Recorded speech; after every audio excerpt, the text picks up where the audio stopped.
2001, la tumbada de las torres, reforzaron la necesidad de lograr la seguridad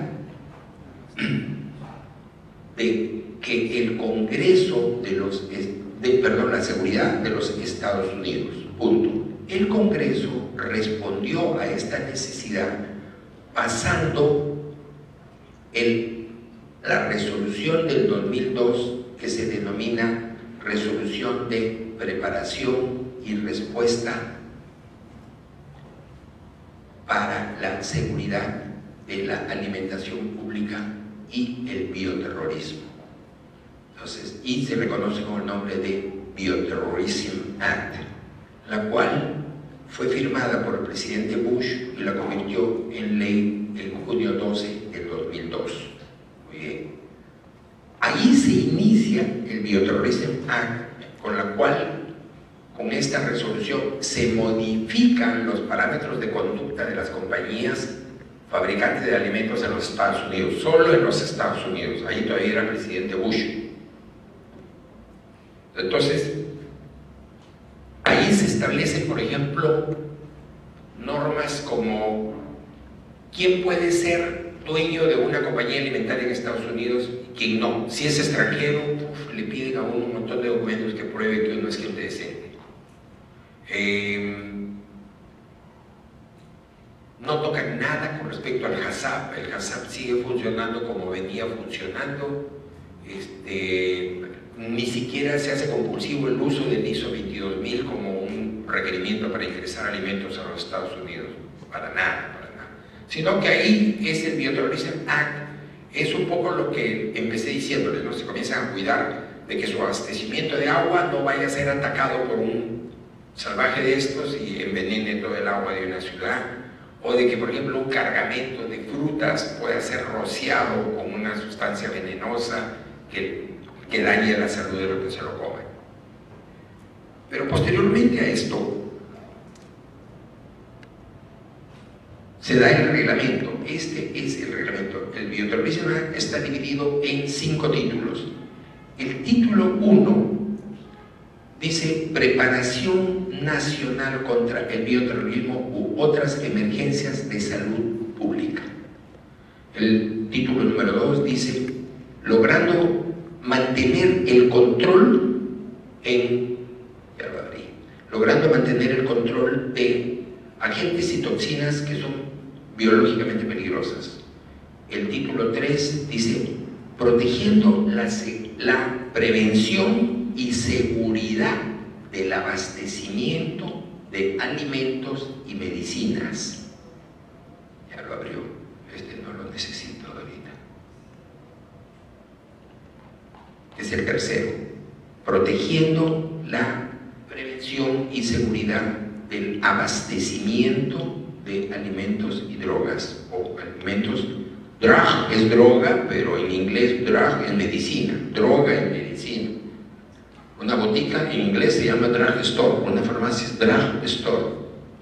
Drug es droga, pero nosotros acá le llamamos droga a otra cosa, ¿no? Ya usted me entiende. Entonces abajo dice seguridad y prevención para el agua que tomamos, en el título 4. Esa era una de las razones de pánico más grande de los gringos, que les envenenaran el agua. Seguridad y prevención para el agua, drinking water es el agua que se toma. Y provisiones adicionales. Muy bien, entonces nos desplazamos en el tiempo.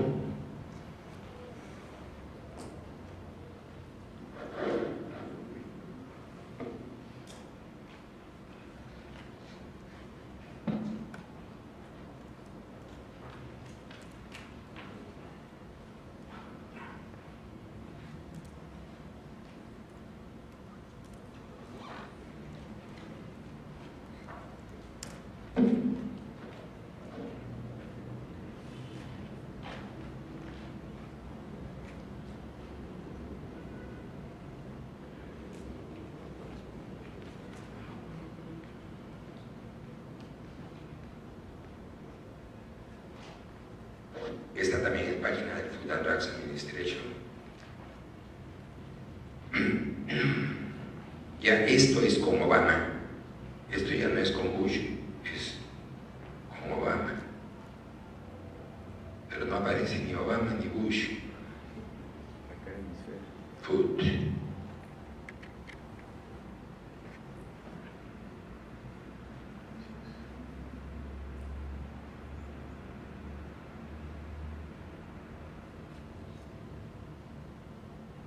Aquí está. Registro de Food Facilities. Bueno, aquí es.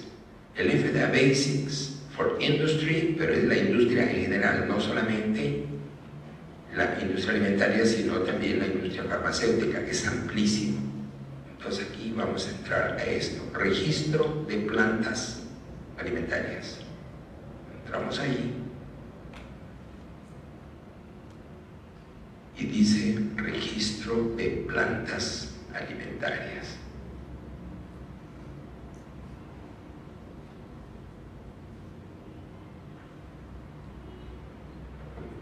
Dice el acta del 2002 de preparación y respuesta contra actos de bioterrorismo en contra de la salud y seguridad pública.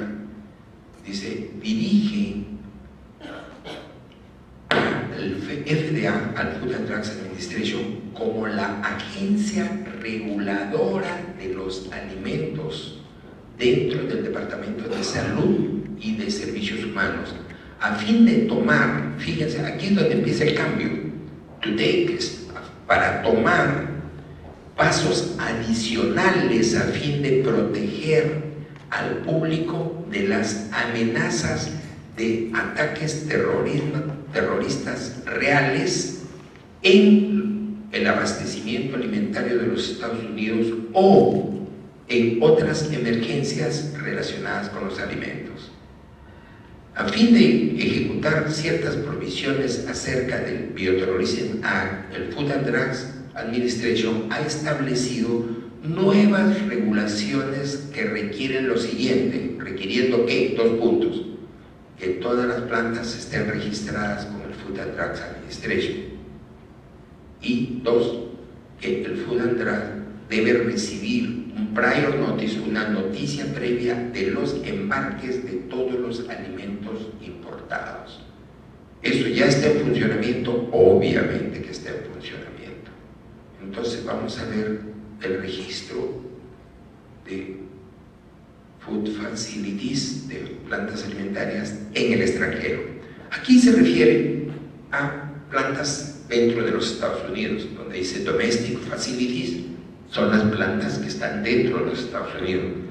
Acá donde dice Foreign Facilities se refiere a las plantas ubicadas en el extranjero. Entonces dice, las plantas alimentarias ubicadas en el extranjero que manufacturen, procesen, empaquen o almacenen alimentos son también requeridas de registrarse, al menos que los alimentos de esa planta vayan después a un procesamiento más profundo. A ver. Si yo mando naranjas a los Estados Unidos para que se las come el público directamente, estoy sujeto a esa norma. Pero si yo mando jugo de naranja congelado a una planta que va a hacer bebidas a base de jugo de naranja en los Estados Unidos, yo estoy fuera de esa norma.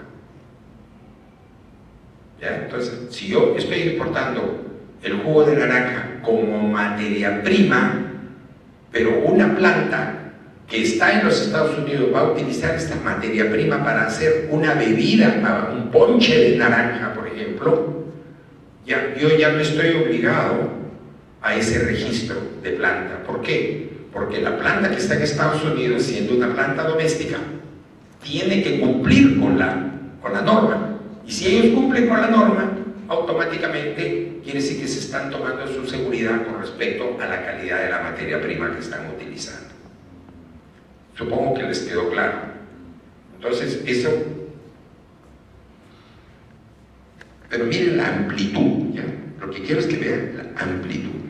Entonces dice que retengan o que sean requeridas para registrarse a menos que el alimento de esa planta vaya a un procesamiento posterior por otra planta antes de que el alimento sea exportado a los Estados Unidos. Dice, sin embargo, si la segunda planta extranjera realiza solamente una actividad mínima, tal como ponerle una etiqueta, o entre las dos plantas deben registrarse.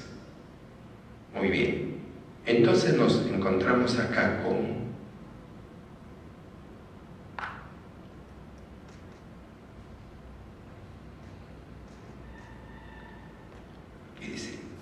norma final para registro de plantas alimentarias. Y acá dice reporte, resumen del Food and Drugs Administration con respecto a las pruebas iniciales de exactitud de los contactos de emergencia que tienen los Estados Unidos con los agentes que manejan información acerca de plantas alimentarias fuera del país. Cuando el Food and Drugs Administration establece que es necesario que todas las plantas estén donde estén, si es que el alimento que están preparando va a ir a parar dentro de los Estados Unidos, se registren, nos agarra a todos, salvo esa excepción que acabo de leer. Yo mando materia prima, o sea, vamos a decir, estoy mandando fresas, yo me dedico solamente a cultivar fresas, empaco fresas en un packing center, ¿no? Las meto a la cadena de frío y se las despacho a un fabricante de helados y yogur de fresa en los Estados Unidos. En ese caso, esa planta americana que está en Estados Unidos le reporta al Food and Drugs, yo le estoy comprando materia prima a esta compañía peruana. Y por lo tanto, como yo voy a pasar, yo ya estoy habilitado, yo ya tengo registro de planta acá, y toda la materia prima que viene de esa compañía en Perú va a pasar por mi compañía, entonces él está exonerado de registrar su planta.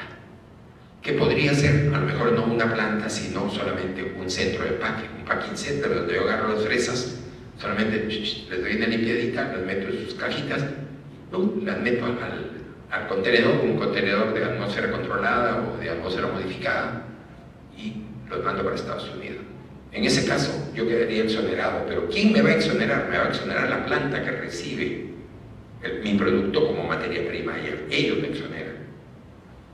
Si no ese es el caso, toditos estamos obligados a registro de planta, y el registro de planta tiene una plantilla total, donde dice qué cosas le van a revisar a la planta. ¿Recuerdan todo lo que decía la planta? Mientras que Europa dice 4 pulgadas de diámetro en el desagüe, el Food and Drugs Administration dice 3. Mientras que Europa dice doble trampa en el desagüe, Estados Unidos más dice 1. Los términos de luz no, lo del no ángulo de 90 grados entre pared y piso sí, el nivel de inclinación también, el manejo de los baños, el manejo del personal, en eso el Food and Drugs Administration se ha quedado totalmente, se ha quedado. O sea, los europeos le han pasado por encima. La norma del PAS es mucho más exigente. Por ejemplo, en ningún lado, fíjense que hay una norma internacional que dice todo lo que no te prohíbe está permitido. Todo lo que no te lo ponen por escrito de que está prohibido, quiere decir que está permitido. En la norma del Food and Drugs Administration no dice que yo debo cambiar el uniforme todos los días. No dice. Y como no dice, la compañía tiene a la gente una semana con el mismo uniforme, ya da miedo acercárseles, ¿no? En cambio, la norma europea dice todos los días la gente al cambiar de turno entra con un uniforme nuevo, con un uniforme limpio. Entonces lo dice claramente. Si lo dice, si dice es uniforme limpio a la entrada de cada turno, indudablemente que implica que nadie puede entrar con un uniforme usado a la planta. Esa es la prohibición. Al convertirse en prohibición, entonces nadie lo puede hacer. Ese es el paso 20. Es más exigente en eso. Por ejemplo, detallitos como el paso 20 dice, las botas deben llegar inmediatamente debajo de la rodilla, o sea, debajo de la rodilla. ¿Por qué? Porque la gente al entrar a los pediluvios, si el pediluvio tiene un pie son 12 pulgadas, son 12 por 2.5 centímetros, son 30 centímetros. Si la bota es más baja, cuando la persona entre por el pediluvio, el agua del pediluvio se le va a meter a la bota. No te va a tener la patita ahogada ahí todo el día mientras está trabajando. Entonces, esa norma, por ejemplo, no lo dice Estados Unidos. Estados Unidos, Federal nomás dice que las botas deberán ser de material impermeable. En la norma europea dice las botas son de material impermeable y deberán llegar hasta inmediatamente debajo de la rodilla. Entonces, además, la norma europea para las botas dice deberá ser un material que permita que el pie respire, que el pie, o sea, el pie va a transpirar de todas maneras, pero de que respire, ¿para qué? Para que no agarre mal olor, para esas cosas, ¿no? Dice, por otro lado dice, el material debe ser totalmente lavable. Entonces las botas que se utilizan ahora en planta, casi la gran mayoría son de neoprene. El neoprene no agarra mal olor, el neoprene se seca al toque. La misma persona que lo usa a la hora que se baña ya va a irse a poner su ropa, tiene una lavadita de su bota y la deja paradita boca abajo para que escurra, y al día siguiente vienen sus botitas tan limpiecitas, secas. Son detallitos en los cuales la norma europea, el PAS, es más exigente que la norma americana. Entonces, repitiendo un poco lo que dije hace una hora atrás, cuando nos toque trabajar 22.000, vamos a abrir el PAS.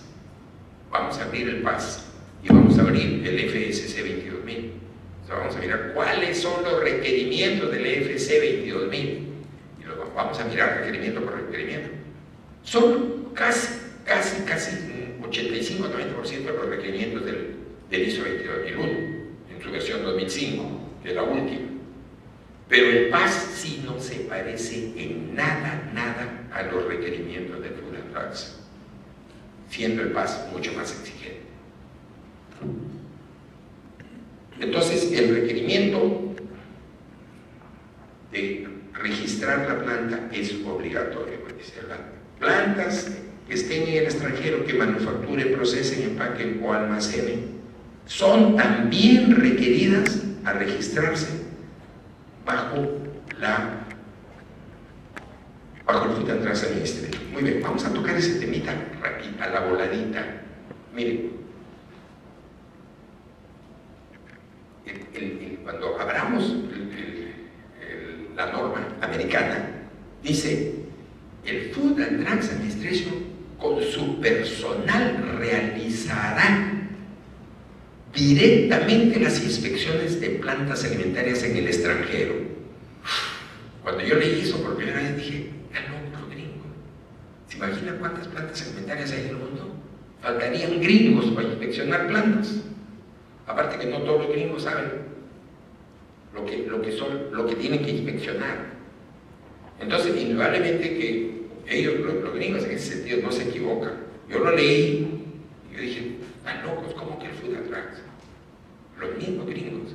¿Saben por qué deviene eso? Deviene porque lo que nos están diciendo concretamente los gringos al modificar con la ley de Obama, simplemente lo que nos están diciendo es: ya no creo en las certificaciones que hacen sus autoridades locales. ¿Quién nos daba a nosotros a las plantas alimentarias antes la habilitación de planta? La DGESA, Dirección General de Salud Ambiental. Y eso, pues, por amor de Dios, entendamos, es cuestión de cómo es. Toma, mañana tienes tu habilitación. Había plantas que ni siquiera las revisaban, era cuestión de billete y pum, salía la habilitación. O una planta que iba, le hacían la inspección y tenía 30 observaciones en el acta, 30 observaciones que tenía que levantar. Es decir, a mí me observan con 30 observaciones una inspección de planta, yo me muero. Para que tengan ustedes una idea, una planta normal recibe observaciones, ¿cuántas? 2. Así a todo trapo, 3. 3 y ya uno anda preocupado. Tengo 3 observaciones. 3 observaciones que hay que levantarlas. Hay observaciones que son de tipo perentorio y hay observaciones no perentorias, o sea, observaciones que dice: para levantar esta observación le doy a usted 7 días. Y hay otro donde le dice: para levantar esta observación porque el plazo es abierto, quiere decir que no es muy urgente. Entonces, ya los gringos se convencieron de que en los países como el nuestro la corrupción campea y que los certificados de habilitación de planta, así se llamaban, certificado sanitario de habilitación de establecimiento fabril alimentario, un rollazazo, certificado de habilitación de establecimiento fabril alimentario. ¿Quién lo daba? La DGESA. Y ya se convencieron los gringos de que pues simplemente no se puede confiar en esos certificados. Entonces ahora dicen, nosotros mismos hacemos las inspecciones y nosotros mismos damos los certificados de habilitación de las plantas. Pero cuando ellos mismos se han dado cuenta pues, de que no van a poder cumplir todo, entonces ¿a quién se lo van a encargar? A las certificadoras. Ojo, que eso ha entrado a ser obligatorio el día 5 de enero del 2012. El día 5 de enero del 2012 se volvió, ya se venció el plazo. O sea que a partir de ahora las plantas que tenemos habilitación, indudablemente seguimos exportando con la habilitación que tenemos, ya actualizada. ¿Y quién actualiza esas habilitaciones? Las actualizan las mismas certificadoras. SGS, Bureau Veritas, INASA, CERVER. Y lógicamente no está barato. Si antes nos gastábamos 5.000, 6.000 soles en coimear a un funcionario de... Nosotros nunca lo hemos hecho, pero sí sabemos de un montón de coimas que se han corrido por el lado de DGESA para lograr la certificación, la habilitación de planta. Entonces, indudablemente que ahora yo me imagino, a nosotros nos costó $4.500 pasar la inspección, pero nosotros, ¿por qué hemos pasado con $4.500 la inspección con Bureau Veritas para el Food and Drugs Administration, la inspección? ¿Por qué? Porque ya habíamos pasado el 220, pues hemos pasado el 220, la inspección del Food and Drugs, la pasamos riéndonos. Entonces lo único que vinieron es, prácticamente lo que nos costó fue su venida, su estadía un día, la inspección de la planta, y al día siguiente nos mandaron el certificado.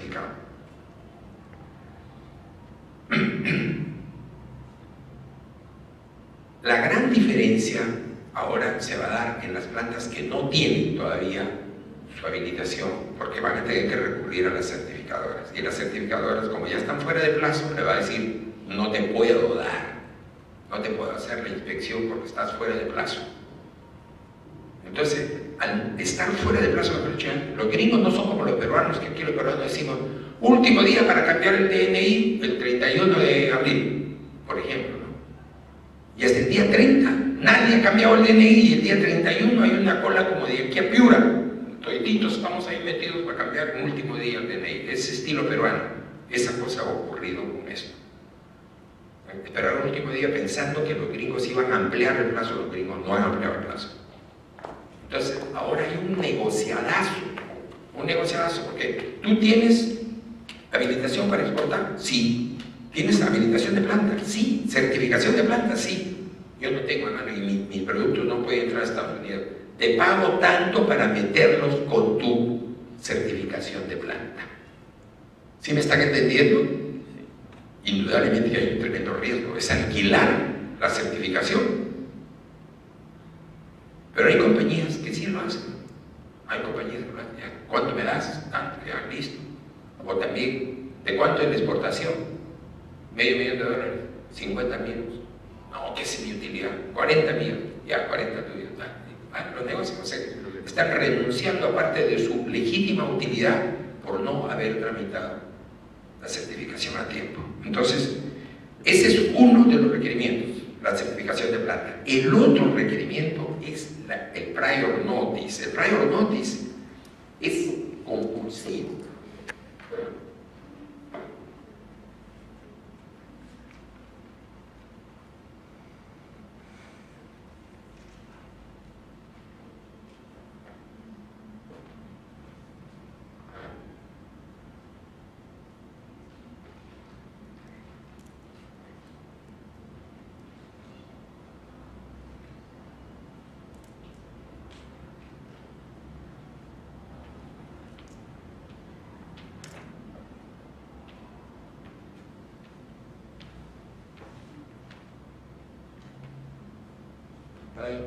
Prior notice of imported foods.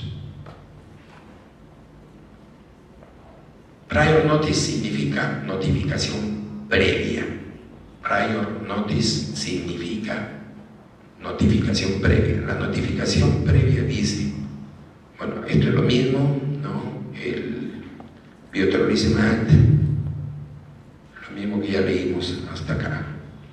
Entonces dice, el registro de las plantas alimentarias, el número 1, y dice acá que el Food and Drugs Administration debe recibir un advance notice o prior notice, es decir, una nota previa de los embarques de alimentos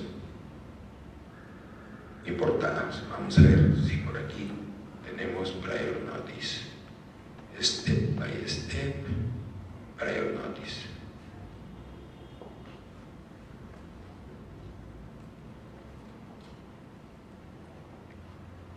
Dice cómo ahorrar tiempo para hacer la notificación previa. ¿En qué consiste la notificación previa? En la obligatoriedad que tiene toda compañía exportadora de alimentos a los Estados Unidos de avisar antes de que salga el producto. Tiene que avisarle al Food and Drugs Administration. Tiene que avisarle. El día de hoy vamos a cargar, o el día de mañana. El asunto es que no, el prior notice no lo puedo hacer con más de 7, 8 días de anticipación, porque tiene que ser exacto. Si yo digo, a ver, hoy día estamos, ¿qué estamos hoy día? 8. ¿8? Bueno, o 7. Hoy día 7, entonces digo, el 15, el próximo lunes 15 voy en tal barco voy a embarcar 40 toneladas de palta fresca. Y entonces yo desde ahora le aviso al Food and Drugs. Hay una plataforma, o sea, hay un sitio de una página web donde uno pone su código. ¿Qué código? El código de registro de planta. Mi código de registro de planta. Entonces pongo mi user, mi password, código de registro de planta, entro el código de registro de planta, entonces ya saben quién está interactuando ahí en la plataforma de ellos. Entonces yo sería un loco de decir, el día 15 voy a embarcar 2 contenedores de palta. Sería un loco. ¿Por qué? De aquí al día 15 pueden pasar varias cosas. Primero, que ahí yo tengo que decir el nombre del buque. Yo ya tengo el nombre del buque. Tengo que decir el número de los contenedores. Yo ya tengo el número de los contenedores. Pero de aquí al 15, de aquí a que los 2 contenedores llenos de palta estén subidos en el buque, puede pasar un montón de cosas. Como por ejemplo que al llegar al patio de transferencia en el puerto del Callao con los 2 contenedores ya llenos, listos para subir al buque, le falle la unidad de frío a uno de ellos y que la compañía naviera me llame y me diga, uno de los contenedores está fallando, así que véngase porque vamos a cambiar de contenedor. O sea, ya no vamos a usar ese contenedor porque está fallando y vamos a pasar las paltas de un contenedor a otro contenedor. Entonces, ¿qué ha pasado? Estamos cambiando de número de contenedor. Entonces, eso me obligaría a volver a entrar a la página y decir, oye, ya no va el contenedor tal, sino que va en el contenedor tal. ¿Lo puedo hacer? Sí, lo puedo hacer. Lo que más que ya se le paran los pelos de punta. Porque dudan, y ahora, después de lo que les ha pasado, dudan. Entonces, ¿y por qué el cambio de contenedor? ¿Qué están metiendo en este contenedor? Y ese contenedor, indudablemente, lo van a revisar a la hora que llegue a Estados Unidos. Pero además, dice, con 24 horas de anticipación como máximo, el exportador deberá enviar el prior notice a la plataforma del Food and Drugs Administration. Y ¿qué pasa si yo embarco, el buque ya se fue y no avisé? ¿Saben lo que pasa? Que la mercadería no entra a Estados Unidos, la retienen en Estados Unidos. Y si es producto perecible, se va a quedar ahí retenida hasta que hagamos un montón de inspecciones y yo dé una razón que ellos me la crean de por qué no cumplí con hacer el prior notice, por qué no cumplí con avisar dentro del tiempo establecido. Esta obligación, cuando es por buque, cuando estoy despachando por mar la mercadería, no es tan compulsiva, no es tan urgente. ¿Por qué? Porque yo le marco aquí y el barco se va a demorar tranquilamente pues 10 días en llegar a la costa del Atlántico, o se va a demorar 6 días en llegar a la costa del Pacífico. Pero ¿qué ocurre si estoy embarcando espárrago fresco o alcachofas frescas en avión? Que lo cargo a las 5 de la mañana aquí y dentro de 6 horas está aterrizando en Fort Lauderdale, en Florida, o está aterrizando en San Diego, en California. Y si yo no hice el aviso previo, créanme, retienen la carga en el aeropuerto. Entonces, para evitar eso, resulta que la norma del Food and Drug Administration dice con toda claridad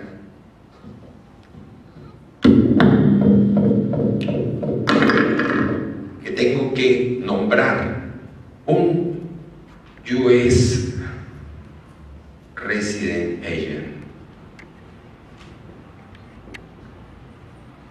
Esta parte es bien dolorosa. Un agente residente en los Estados Unidos para que represente a la compañía.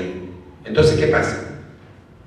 El departamento de exportaciones de nosotros, el área de comercio exterior de nosotros, tiene la obligación de hacer el reporte del prior notice, el aviso previo de embarque.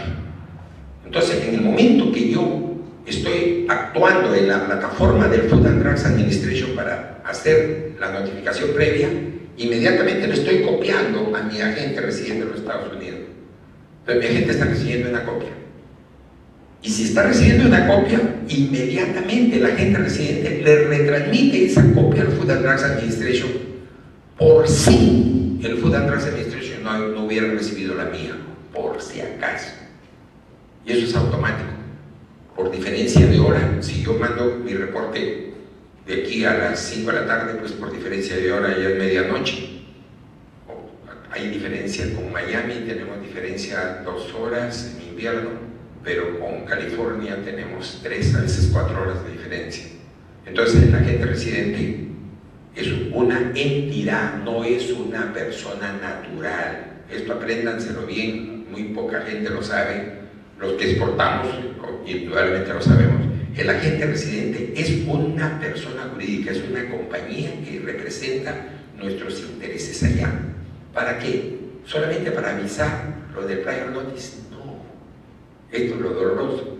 Ese fulano es el que va a ser enjuiciado o demandado en caso de que un alimento que nosotros hemos enviado desde acá enferme a un gringo allá.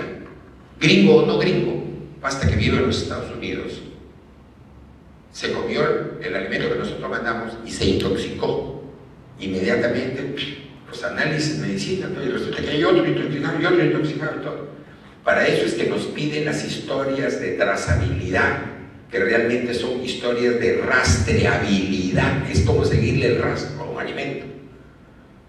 Entonces, inmediatamente, si se enferma uno, se enferma dos, aunque se enferme uno. Y ese fulano dice, Señor, yo me he enfermado por comer ese alimento. ¿Qué alimento es este alimento? Viene la investigación. ¿De dónde viene eso? De Perú. ¿Quién es el resident agent de esa compañía acá en Estados Unidos? ¿Quién es el agente residente de los Estados Unidos de esa compañía? La compañía tal. Esa compañía va a responder por la demanda que van a presentar los que se sienten afectados porque los hemos enfermado con el alimento mal hecho por nosotros. Y los juicios allá no son como los juicios de aquí de 4 reales. Un juicio por daño a la salud allá no baja de $500,000. No baja de $500,000. Entonces, los juicios son arriba de $1,000,000, $1,500,000 por persona. Y si son 4 o 5, ya hay $4,5 millones. ¿Y cuánto vale la compañía? $3 millones. Olvídate, nomás con los juicios ya estamos muertos. Entonces, el resident agent es el que responde allá por nosotros, por cualquier daño a la salud que hagamos. Pero, ¿y qué? ¿Y esa compañía está dispuesta a correr el riesgo de responder por nosotros nada más que porque somos amigos? No. Requiere una carta fianza de nosotros, extendida por un banco peruano, a favor de un banco americano, en la que él tiene un respaldo de un banco americano, porque ese banco americano tiene un respaldo de un banco peruano, una carta fianza por una cantidad de dinero ¿Cómo se calcula esa cantidad de dinero? Por el promedio ponderado del valor de las exportaciones de nosotros en los últimos 90 días. ¿Cuánto exportamos nosotros en enero? 2 millones. En febrero, 3 millones. En marzo, 2 millones. Promedio, 2 millones y medio. Muy bien, hay una carta fianza por 2 millones y medio. Esa carta fianza la extiende la compañía peruana que tiene el registro de planta habilitada, la emite a favor de la compañía que es nuestro US Resident Agent, nuestro agente residente en los Estados Unidos. Él está respaldado con esa fianza. Entonces lo enjuician a él, y hay que comenzar a pagar clínica para curar a los que están enfermos por culpa de nosotros. Lógicamente que ya se probó que es nuestro alimento el que lo ha enfermado, y ya hay abogados que nos enjuiciaron directamente, no a nosotros, sino a la compañía que es nuestro agente allá. Y él dice, muy bien, yo me defiendo con esto. Tiene una carta fianza y dice, hay que pagar. ¿Cuánto hay que pagar? Tanto. Bueno, y comienza a agarrar plata de la fianza, que es plata que la va a tener que pagar el banco peruano de nosotros al banco americano. Y lógicamente el banco peruano, apenas comiencen a ejecutarle la fianza, lo va a llamar y decir, me están ejecutando la fianza. Me están ejecutando la fianza. Yo te hago una fianza por $1.500.000, hasta este momento yo me tienen ejecutado $750.000. Y todavía no me ha ganado el juicio. Es solamente para pagar gastos de clínica. Y si se murió el pata, sale más barato que se muera que se quede enfermo, por si acaso, en Estados Unidos. Es más barato el muerto que el enfermo. Entonces, esas dos cosas modifican tremendamente el comportamiento. ¿Por qué el comportamiento? Porque ya no puedo pasármela así, de que, chequéalo bien, no, hoy día me quedé medio dormido, ese lote no sé si está bien, no me consta que está bien, no, ya no podemos hacer esas cosas, porque estamos corriendo un alto riesgo. No solamente el alto riesgo de que tengamos que pagar un montón de plata por los daños que le hagamos a la salud de quien se come el alimento, sino por el alto riesgo que implica que nosotros matemos una persona inocente y andamos que por irresponsabilidad con respecto a la calidad alimentaria. Calidad alimentaria. Por ahí usted debe haber oído, por ejemplo, hay refrán que dice, un blullín mal hecho no te enferma ni te mata. Un alimento mal hecho te enferma y te puede matar.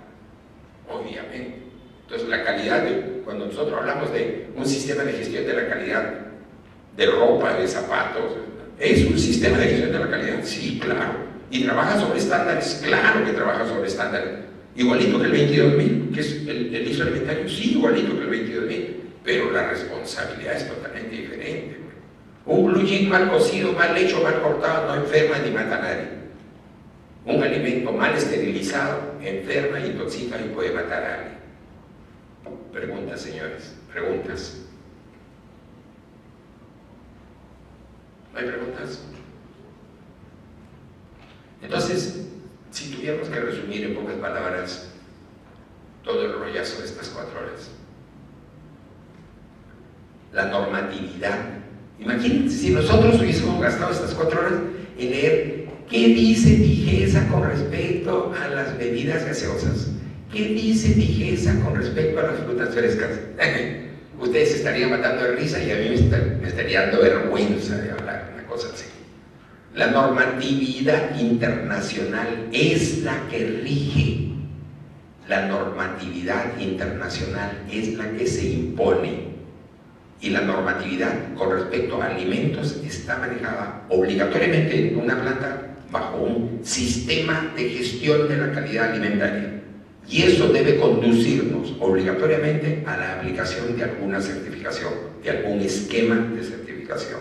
El europeo, el inglés, el norteamericano, el que sea, pero tenemos que tener un esquema para podernos certificar.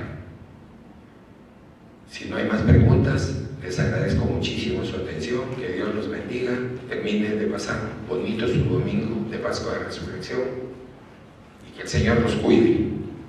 Gracias.